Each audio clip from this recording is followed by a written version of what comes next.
right, we are back from our second water break, and now we've had as much water as we need to have. We're ready to kick into the final phase of our discussion. Paul, before we hit the breaks there, you were telling us about your thoughts about the disappearance of the mothers in the romances and how it may or may not relate to the loss of Queen Elizabeth. So tell us more about it, Paul. Right. And I also want to note that you mentioned water break, and this is also related to birthing and motherhood and all that. So we shouldn't pass up on the fun there. Great catch. But no, I was mentioning that the disappearing moms in Winter's Tale and Pericles might be related in part to the fact that James I had a Catholic wife. And so there was probably, in spite of the gunpowder plot, there was probably some hope in England at the time that there would be some leniency shown toward Catholics so that they could practice their faith in their own way, which might include pictures of Mary and also the saying of the beads of the Rosary and the Holy Mary, or the Ave Maria. Yes, the mothers having been absent for a while during the Protestant reign of Elizabeth, and then perhaps some openness to the Marian. And I was mentioning before we came back from break, I was mentioning that many scholars have noted that in King Lear, the ending of King Lear, where King Lear is holding the body of his daughter Cordelia, they call this a reverse gender pietà. So instead of the Virgin Mother Mary holding the body of her son Jesus after the crucifixion, we have King Lear, who has been had his false masculinity stripped away from him throughout the play, and now he's perhaps more in touch with his feminine side, and he holds the body of Cordelia, who is like a Christ figure to some. Very interesting. And this dovetails very nicely into your blog series, Paul, about Hamlet's Bible, in which you make many such connections between Hamlet and biblical allusions. Royston, Pauline, anyone have any to share? Well, there's something I'd like to throw in. It's not specifically about mothers, but having to do with the death of Elizabeth and the effect on Shakespeare's plays.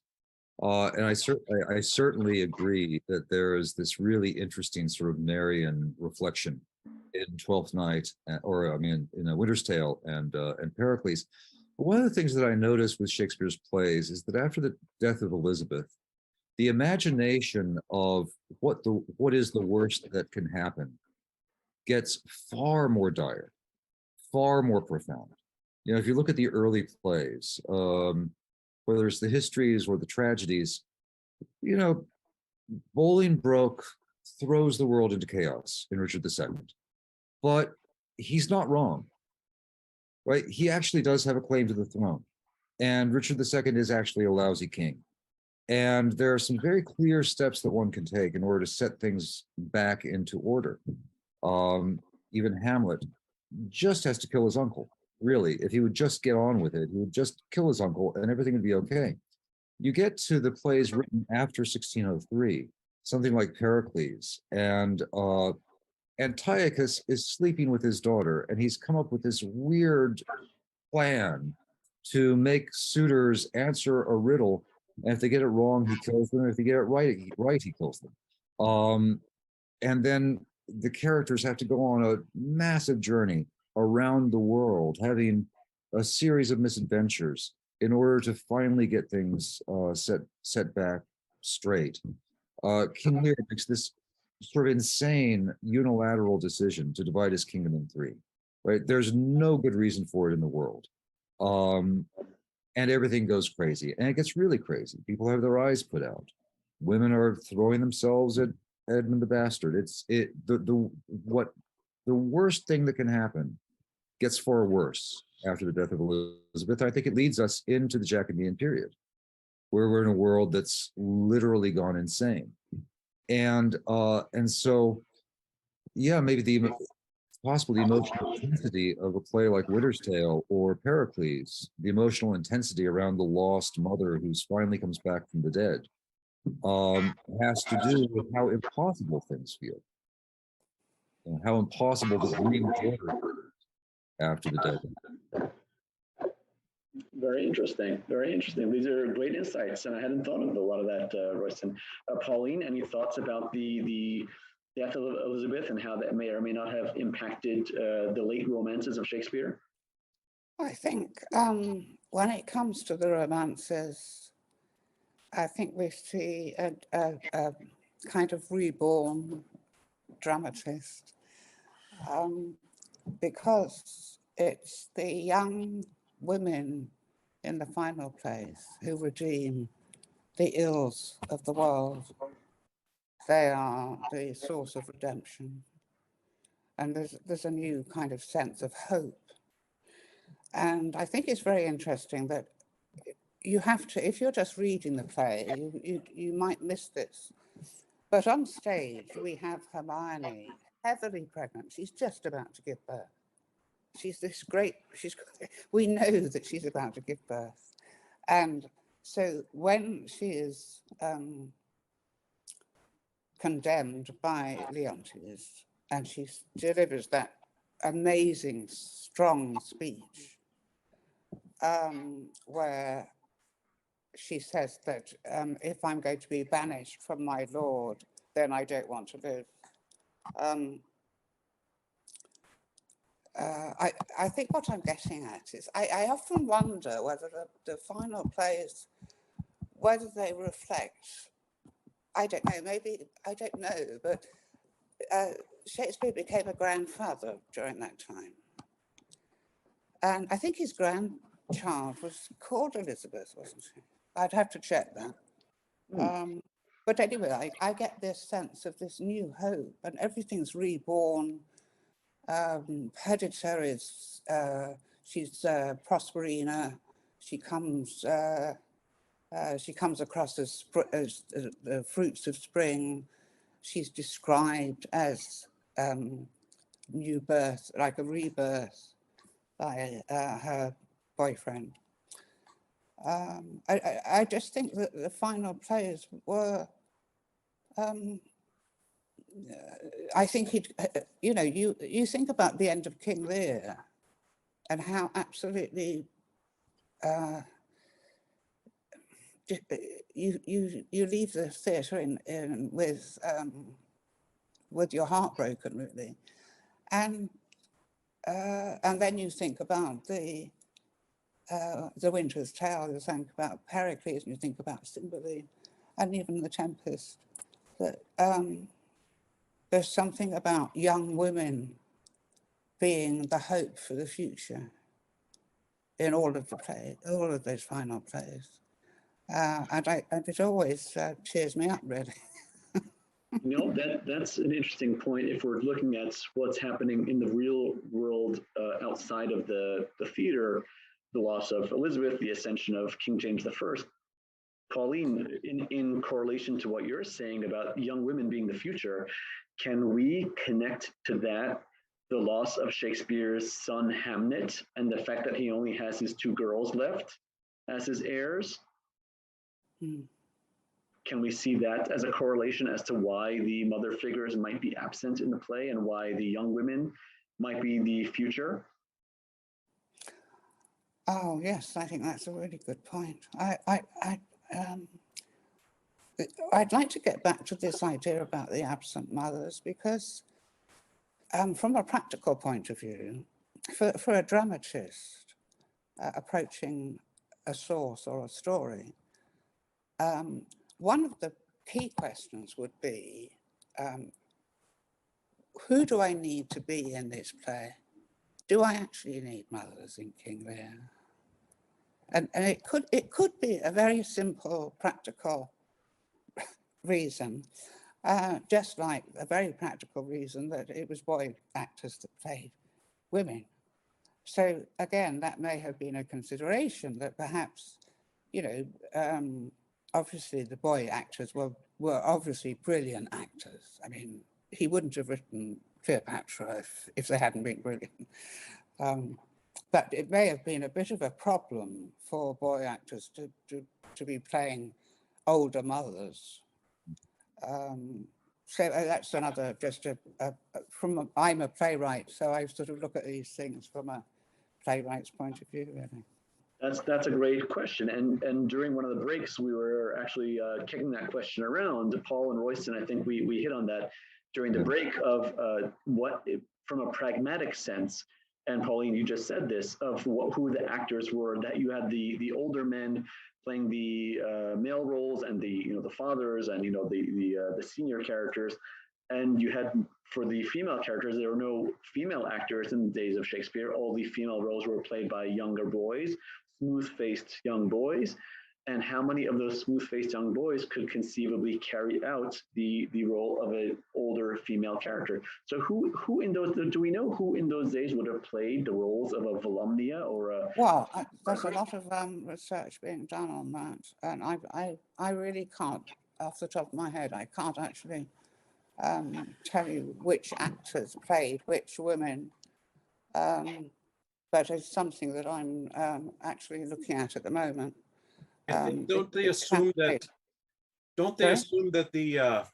the nurse in Romeo and Juliet was probably played by someone who otherwise would play a clown? Yeah. Interesting. Well, yeah, in that play, the nurse and maybe the apothecary and maybe some of those other characters are kind of like the clowns of that tragic story. The nurse, especially, the nurse has the most comedic set of interactions in that play, and she is both a nurturing mother figure and also a comic character. So she kind of inhabits both worlds there. I think you think about Mistress Quickly and Dolly Tearsheet. I don't know, that maybe they played the nurse as well. Whoever played those roles played the nurse as well, because they're all very naughty. Right, very naughty characters. Royston, go ahead. Well, I wonder too if there's simply a practical element here. The generation of young actors who had played the Juliets and the Ophelias were getting on in years when Shakespeare starts to write these powerful mother figures. And then obviously there is a new generation of young boys playing the Cordelias and the Marinas and the Ariels. So Excellent point. yeah, I mean, he just may have found himself with some really good actors who could play women, but didn't look like they were 15 anymore. They aged out of that set of characters. Yeah, I mean, there's evidence that he expanded the role of Amelia in Othello, for example, from earlier versions to the final version. And so, I one theory of that I've been made aware of is that he found himself with an actor who was really good and wanted to expand the role. So, okay, all right. Before we bring our discussion to a conclusion, do we have any other thoughts, any other suggestions from our panel about the Shakespeare's mothers, whether the types of mothers that we've seen, the absence of the mothers, the long-term disappearance of the mothers, or the eventual return, or the different, the nurturing versus the non-nurturing or avenging type mothers? We've covered a lot of ground in this discussion and had a lot of really exciting ideas, many of which I had not ever considered before, including some of the biblical allusions, which, Paul, you are so adept at. So any final thoughts, any final ideas before we bring this to a close? Gertrude. I don't think we've talked about Gertrude, have we? Barely. Just a tiny bit. She's just very interesting, isn't she? I mean, I think there's probably more to her than we think, if you know what I mean. I think Shakespeare presented us with a conundrum with Gertrude. I mean, I don't know what to think about her, really. I mean, it's the moment by moment thing, isn't it? When she's telling him,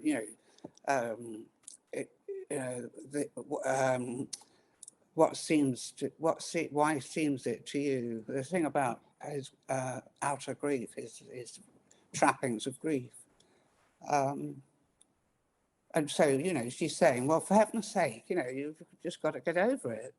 And here's this poor young man who's lost his father, and now will be thinking that maybe his father was killed by his stepfather. You obviously think this woman has no soul. You know, she's treating her son in such a terrible way. Yes. And even at the start of the closet scene, she does something of the same thing. And Yeah. but only then when they're alone together does he confront her. But Yeah. it also fascinates me that there was such a long tradition of assuming that Gertrude was the equivalent of the whore of Babylon, and the long tradition of assuming that the reason she takes the chalice to drink in the last act is because she can't help herself when she has an appetite, and that this goes along with the idea of the whore of Babylon. But strangely, we don't find her being impulsive about her hungers or anything any other time in the play. So I think it's wonderful that more modern productions have explored the possibility that she intentionally drinks from the cup because she suspects it's poison and she wants to test it for her son. So if it's poison and I die, I'd rather give my son a little more time. If it's not, then maybe I could stand, you know, cobbling together some kind of a life with Claudius. But I think that's very interesting because again, it's that thing where the audience in the closet scene. I mean, every time I see that scene, you know, he's being so cruel to her. And yes, you know, to begin with, we're laughing because of that wonderful dialogue at the beginning when, you know, what's the matter, mother? Oh, I can't remember what's the quote. It's a witty reply. I can't remember what it is now. But anyway, it starts off quite humorously. I mean, we're laughing because it's very, very witty exchange. And then he's just so cruel. And we've obviously been thinking he's a callous bastard when he's with Ophelia anyway. So again, we're sort of, it's this whole thing of feeling sorry for Gertrude at that moment when she's, you know, when she says, I can't, you know, don't speak no more, I can't bear it. right.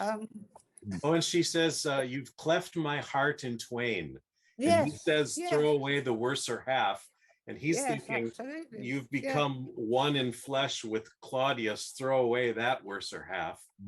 So and I think it's interesting too that, you know, Gertrude is one of the female figures that allows a certain kind of character development. She starts out, you know, in some way in the beginning of the play, Hamlet is right. She has violated a very strict interpretation of her marriage vow, and she's violated her obligation as mother by allowing Claudius to dispossess Hamlet. Over the course of the play, she moves towards being closer to his ideal of a woman. And so she agrees to reject Claudius. She delivers that beautiful speech about the death of Ophelia, in which she has understood something about the female experience that presumably she didn't understand at the beginning. Oh, in the graveyard scene, she says, I hoped that you were going to marry Hamlet, which is a very conventionally mother-like thing to say. And then as you say, Paul, she probably drinks the poison to save her son. So she goes from being a failed mother to being sort of an ideal mother, you know, an ultimate mother. That's brilliant. That perhaps brings us to what might be the final question of the evening, and that's not something that I had posed in advance, but perhaps something that we've kind of logically arrived at, is that given all the mother and son or mother and daughter, different mother relationships that we see in Shakespeare's plays, what can we point at as the best or the ideal mother relationship? in the canon? Could it be this final moment of Gertrude's redemption, where she is redeemed as finally achieving what a mother was supposed to have been, ideally, quote unquote, all this time? Or do we see another instance of a mother that is doing the best that a mother could or should have done? Maybe Lady Macduff protecting her child and being willing to give her life so that her child can escape. Or maybe the Countess in All's Well That Ends Well, who is such a wonderful surrogate in some ways. She steps up to the plate and acts like a mother where a mother is absent. Or maybe the nurse in Romeo and Juliet. Yes. Right. Even though not a mother, very, very nurturing and protective of of Juliet. So go ahead. And the person who in that time for a noble family would have had most of the direct child rearing responsibilities, right? Which is also something that Shakespeare is cognizant of. Right.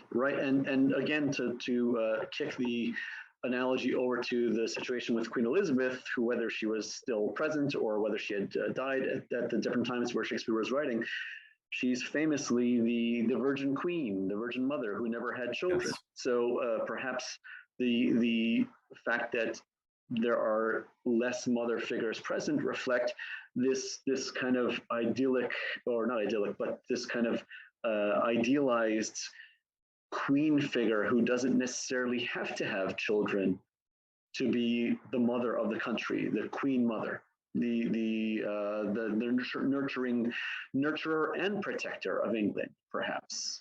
Perhaps the one figure that encompasses all of the ideal roles that the mother should have, that none of the Shakespeare's characters are able to live up to, of being both nurturing, protector, the avenger, the aggressor, all of those adjectives, all those characteristics, which no single figure could perhaps combine into one, like she does. Yes. So really the idea of motherhood for Shakespeare is very elastic, because you do have everything from the monster to the ideal or to the surrogate mother. And maybe because Shakespeare was not only a playwright, but an actor, rubbing shoulders with an acting company on a regular basis, and young men and old men playing also the female parts, he knew that, it just makes sense that King Lear would have to get in touch with his female side, and that a person who's not a mother could play a surrogate. We play many roles, and we have within ourselves the capacity to do so. Right. That's right. And it's almost the 7 ages of man speech, or the something like that, where each of us has our entrances and our exits, and we are all actors in our own way.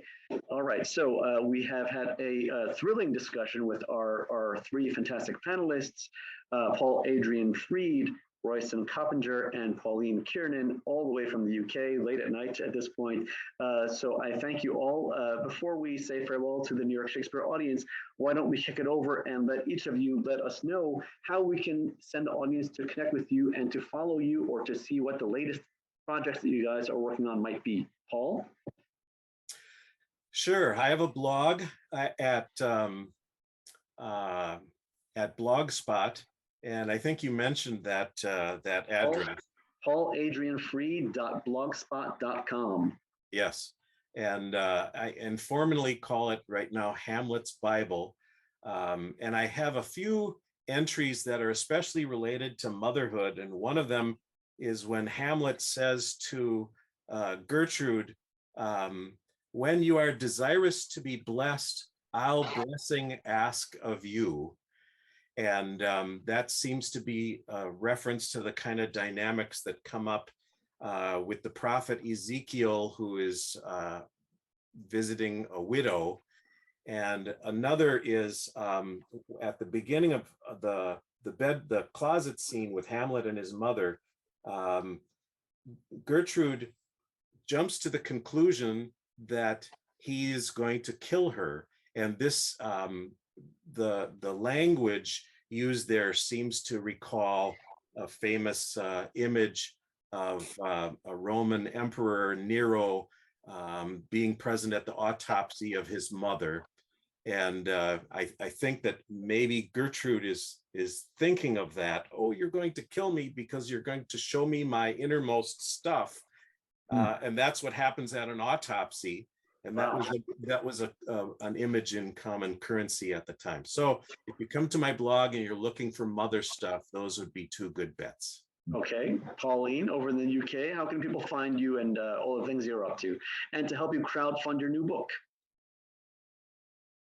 I have a website, which if you just Google my name, Pauline Kiernan, it'll come up. It'll pop up, and it has a great selection of your books and your lectures and the various interviews that you've done, and you've done a ton of them. You're a regular in the circuit in the UK.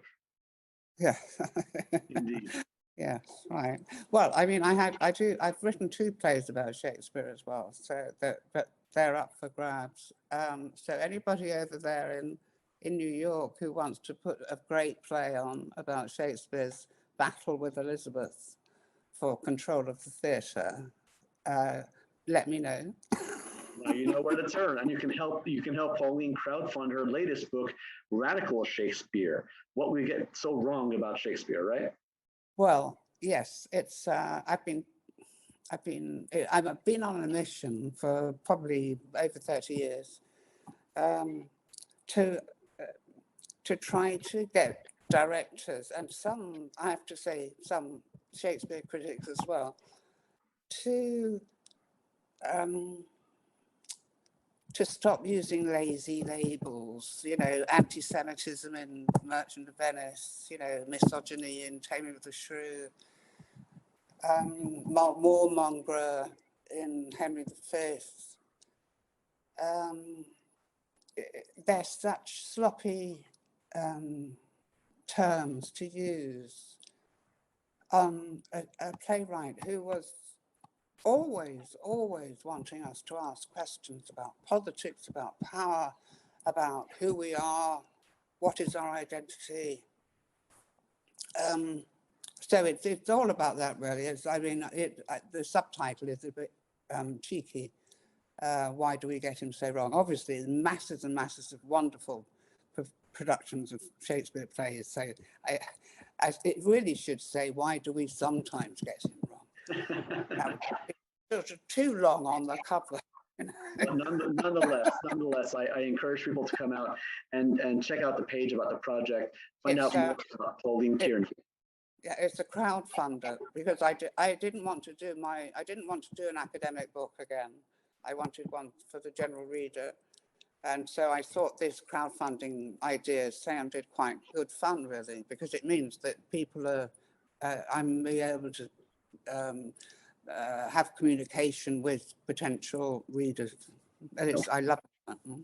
I encourage our audience to check it out. Check out Pauline Kiernan. You can visit her website for more information. And Royston will send it over to you, and how people can connect with you about the things that you're working on. Sure. People can find me on Instagram, Royston Coppinger, just my name, one word. My translations of Racine's Phaedra and Pirandello's Henry IV are available on Amazon and the Kindle store, just newly available. So please check those out. And that's all I got. All right. Well, you can find our links to all of these wonderful panelists right here on the New York Shakespeare Instagram, Facebook, Twitter, and beyond, where we'll be posting the handles for all of these wonderful panelists and connections about how you can find out more about each of them. Of course, you can connect with us across social media on Instagram, Facebook, Twitter, LinkedIn, YouTube, WordPress, and beyond to find out everything that's happening in the world of Shakespeare in New York.